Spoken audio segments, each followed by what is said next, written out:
Hi guys, welcome to my YouTube channel. ഇന്നത്തെ recipe എന്ന് പറയുന്നത് ചോറിനൊപ്പമൊക്കെ കൂട്ടി കഴിക്കാവുന്ന ഉള്ളിത്തണ്ട് തോരനാണ്.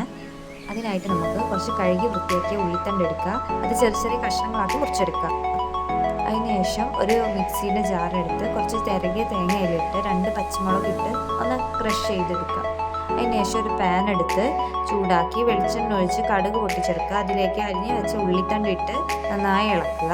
കുറച്ച് ഉപ്പിടുക, മഞ്ഞൾപ്പൊടി ഇടുക, കുറച്ച് കറിവേപ്പില ഇട്ട് നന്നായി മിക്സ് ചെയ്ത് ഒരു 5 മിനിറ്റ് ലോ ഫ്ലെയിമിൽ ശേഷം തേങ്ങയും പച്ചമുളകും ചതച്ചതിട്ട് നന്നായി ഇളക്കി 5 മിനിറ്റ് അടച്ചു വെക്കാണ്ട് വേവിച്ചെടുക്കുക. ഫ്ലെയിം ഓഫാക്കി ഒരു പാത്രത്തിലോട്ട് മാറ്റുക. അപ്പോൾ നമ്മുടെ ഉള്ളിത്തണ്ട് തോരൻ ഇവിടെ റെഡിയായി കഴിഞ്ഞിരിക്കുകയാണ്. ഇത് ചോറിനൊപ്പം കൂട്ടി കഴിക്കാവുന്നതാണ്. അടിപൊളി ടേസ്റ്റാണ്. എല്ലാവരും ട്രൈ ചെയ്ത് നോക്കും.